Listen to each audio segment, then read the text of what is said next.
Good morning, good evening, good afternoon, depending on where you are in the world. It's Catherine McNulty from GriefInspired. And I wanted to come on live today because I want to talk about three different things. We are going to start by fixing my camera.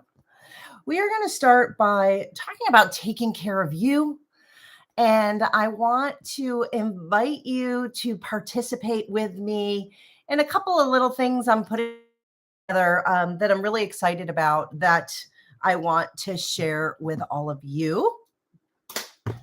So it is Sunday morning for me. This is my first cup of coffee. And I have just been having a fantastic time hearing from all of you, having you all reach out to me at GriefInspired@gmail.com. I really do want to hear from you. I want to hear your stories. I am blown away by how much I'm learning and by how much you all are really helping each other along the grief process. You know, one of the things that I say is that I want to make grieving less lonely, less confusing, and absolutely less challenging. And those are some of the things that I do here on this channel. And ultimately, the goal of the mission that I am embarking on and continue to embark on is to help you find your path to happiness after loss. So many of us think that because we've lost a spouse, a child, a parent, a friend, a sibling, someone who was really, really close to us, it doesn't have to define our life in a way that's negative. It doesn't have to be something that ultimately breaks us, that steals our joy, that takes our happiness. Uh, it just doesn't have to be. And I work with people all the time that are figuring this out, right? So I figured it out for me, and I want to share with you how I'm doing that. So we're going to talk today about taking care of you and what that means. So, but before I do, I want to let you know about one thing that I'm doing. So, as many of you know, I have my grief journal. What I am looking for, if you have purchased a journal, is a photo of you a little bit like this, or like this, or like this. I want to put together a video of all of you who have latched on and been courageous enough to work in this journal, to answer the questions, to dive in a little bit more into your grief. Because let's face it, the simplest and the easiest thing to do for many of us is to avoid grief. Try to make it go away, try to press on, try to act like if we just act like we're fine, that we're going to be okay. But what we all learn is that that's not how things work. That's not how it goes. And so if you avoid your grief, no matter how long you avoid it, eventually it's going to come back. It's going to come back to haunt you. So my take on all of it is, hey, let's just do it. Let's just get through it. Let's figure it out. Let's figure out what it means. Let's figure out how we're going to live again with the life that we have, not the one that we wanted. And that can be a challenge. And it was something I didn't know how to do and I had to figure out. So I want to make it easier for you. I want to help you on that journey. So again, if you have a grief journal and you would like to take a picture of yourself with this journal, please send it to me. I'm going to put together a video showing all of those pictures that I'll post obviously here on YouTube as well. So you can just remember that you're not alone, in the grief process. And then secondly, the other thing that I want to be putting together is for those courageous souls who are brave enough to come on and talk a little bit about their grief experience, what they've been through, your stories. Your stories are what heals. Your stories, you telling your own story, you hearing yourself tell your story, having other people validate your story, understanding what it is that you're going through is massively, massively healing. And it's one thing that I haven't done a lot of on my channel. They've always been very well receptive, been very well received by folks, and so I do enjoy them. So that's something else that I'm going to be doing, is having some Zoom conversations with folks who are in the grief process, who have overcome the grief process, who want to share their stories so that you can hear directly from them. So if you are a brave and courageous soul and you want to share your story and you're willing to do that with me on a Zoom, I want to encourage you to reach out to me at GriefInspired@gmail.com, and we'll set it up and we'll make it happen. So the conversation today is about taking care of you. And I just think this is such a good conversation, because sometimes we think of ourselves last, or we hear the words self-care, and we're like, yeah, I know all that self-care stuff, and it kind of doesn't really work. But what the approach that I take when we talk about self-care and grieving and grief and getting through the grief process is that your taking care of you is exactly that. It's you figuring out how to take care of you. And so I'm continually amazed and enthralled and curious about the dichotomies that happen with grief, right? So I had, just as an example, on the course that I'm in, we were talking about some self-care, and we were talking about how I need to be busy, right? Somebody was like, I need to be busy because that sort of diverts my attention. And so that helps me. That's a way that I can help myself. And some, because if I'm too much alone, then I get thoughts in my head, and that's when my grief really bothers me the most. But it's interesting because somebody in the course, and this is, a group of 10 people, right? Even within the 10 people, someone says, yeah, but that wasn't necessarily me. I have the reverse problem. I can be busy, busy, busy. And what really is challenging for me is when I get broadsided, where my grief just pours in, when I'm not trying to pay attention to my grief and it just shows up. So I think there are different approaches to how grief shows up and how we take care of ourselves. So when we're talking about taking care of you, and when I say take care of you, what I'm saying is, what is it that you need? And what does it mean to take care of you? And this is going to fluctuate. It's going to fluctuate by day. It's going to fluctuate by the moment, possibly. It's going to fluctuate along your grief journey. And so, really, being able to look within, I think, is going to make a big difference, and say, what is it that I actually need? So, when we go back to that dichotomy, think about some of the options here in terms of what you would need and what would be best for you, right? Are you someone who you need rest because you've been running yourself ragged, acting like grief isn't going to tie you down, like grief isn't going to slow you down? And have you been running yourself ragged, trying to get it all done, trying to figure out why you're going slower than normal, why you don't have the energy that you're supposed to have, or you feel like you should have? And why is that? So do you need rest? Or is the opposite true? Meaning you've been resting so much that you haven't been getting out of bed, and your body is starting to slow down, and your body's starting to get creaky because you just have been so lethargic that you haven't done anything. So if that's the case, then maybe movement is something that you need, right? And when we talk about movement, it can be walking to the mailbox. It can be going and getting up and taking a shower for yourself. It can be walking your dog. It can be running, right? I have some runners in my group. They find that working out really hard is very therapeutic. I myself, I go to karate, and to get out my stress and tension, there are things that I can punch and kick and hit, and it works, right? So the question is, what is it that you need to take care of you? Here's some other areas. How about asking for help? Are you trying to grieve alone? Are you trying to suck it up and don't have anybody to talk to? Do you feel like you really need help?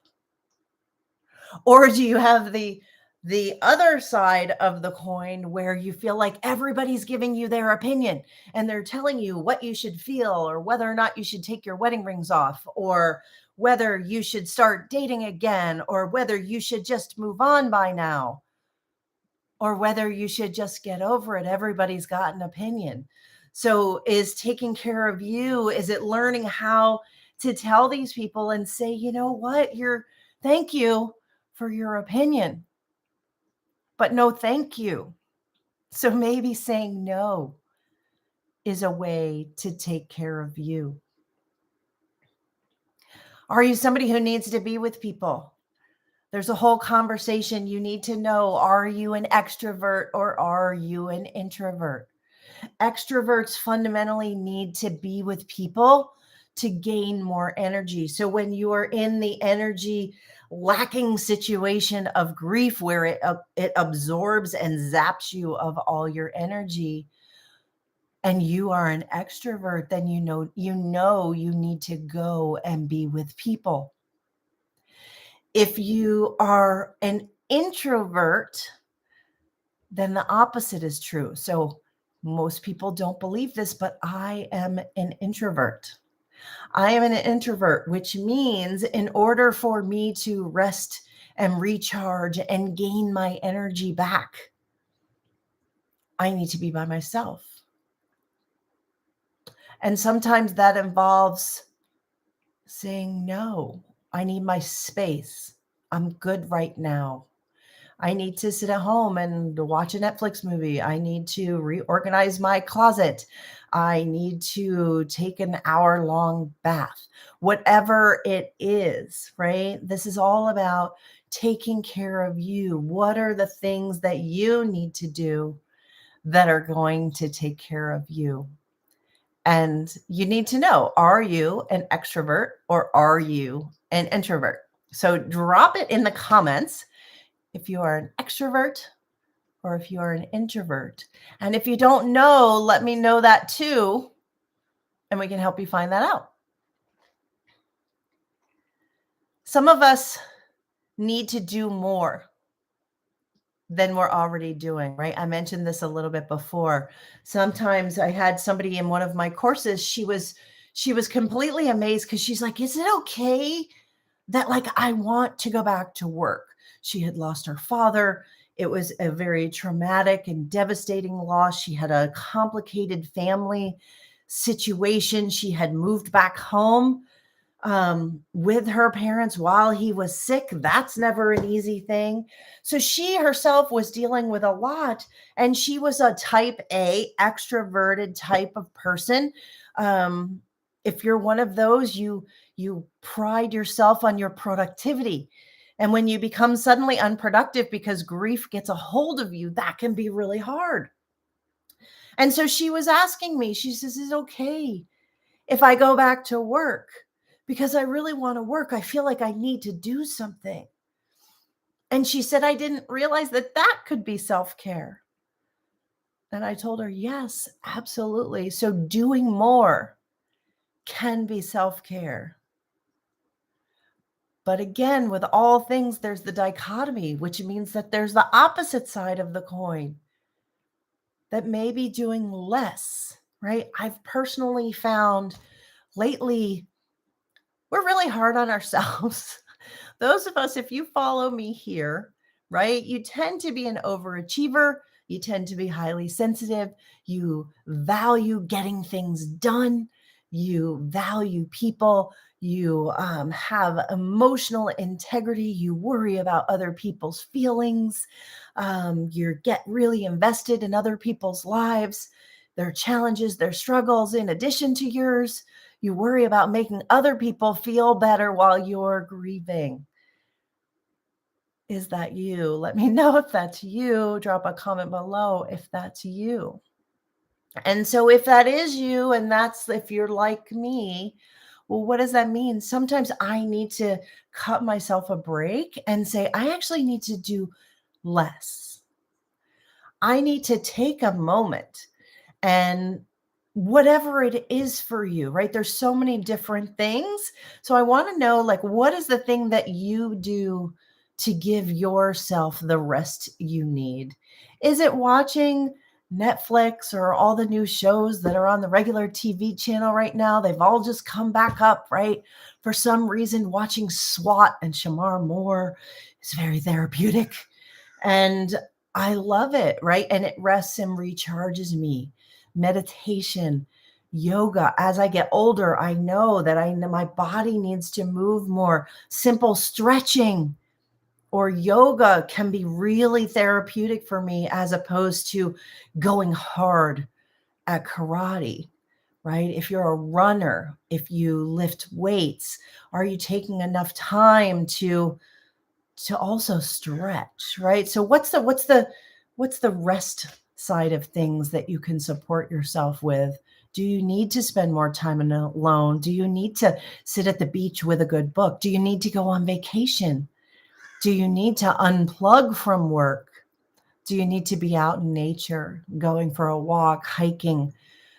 Do you need to be more present with your family and say, hey, we're not doing anything today. We're just going to like be here, honor the person that we've lost, and be slowed down and just be and do whatever we feel like doing, but we're going to do it together. These are all things. This is all taking care of you. Taking care of you. I've got a few more on here. Let me see. Voicing what you need, setting boundaries. I love the conversation.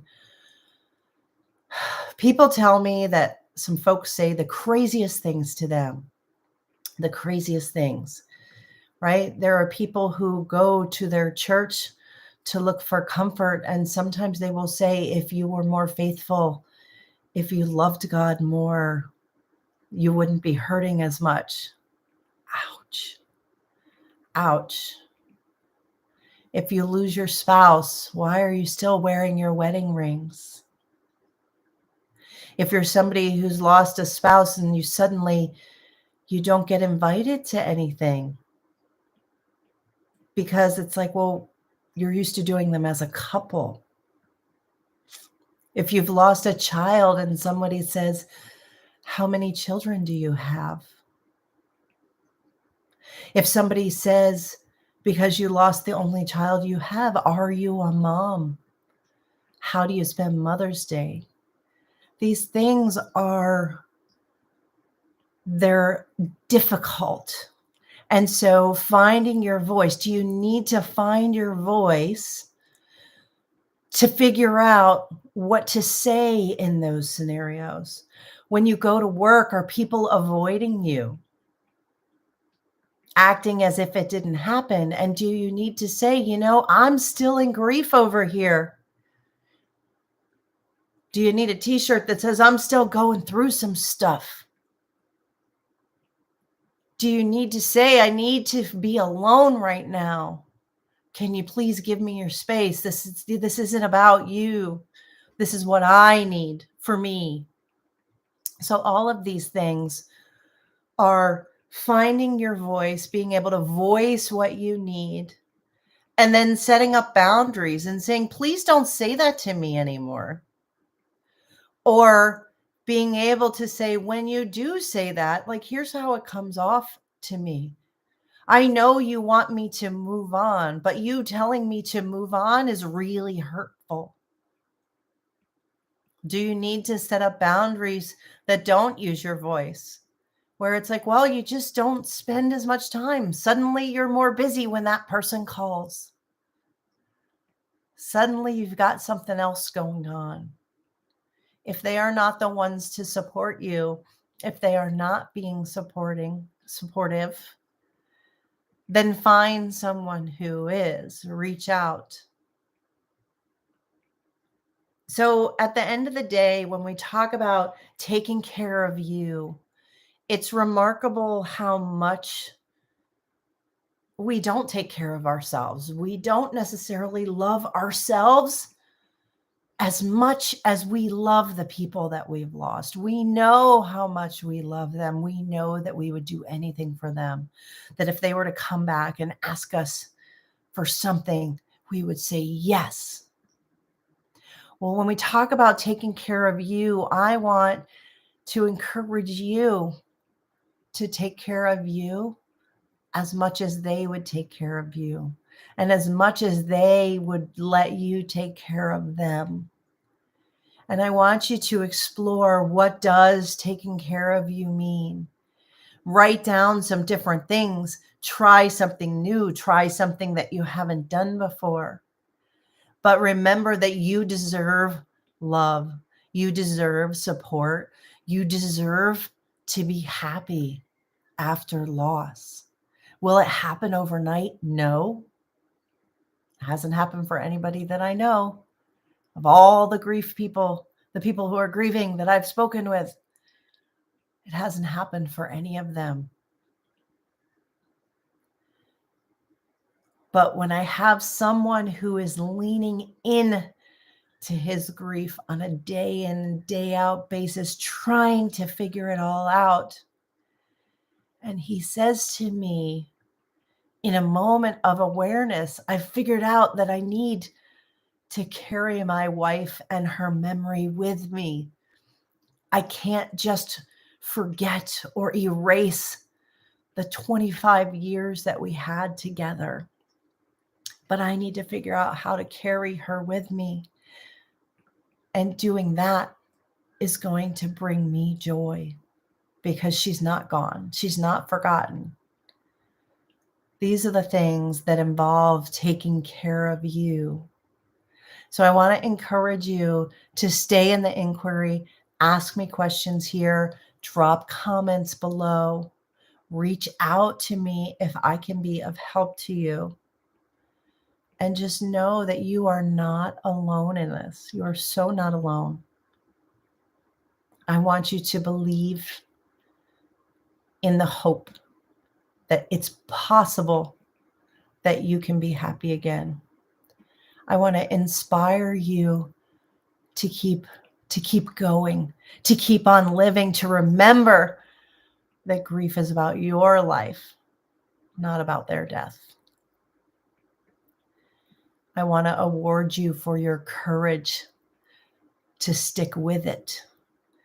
And I want to invite you to continue to grow in who you are as a person, to understand how grief is changing you and what does that mean for you, and how can you take the lessons, the learning, the pain, and channel it into something that honors not only what you've been through, but honors the person that you've lost. And isn't that a new way to grieve? Isn't that what we want? Isn't that what we should be going after? Let me know your thoughts on this. Let me know how I can help. Let me know what you need. It is my mission to help you find your path to happiness after loss. Bye for now.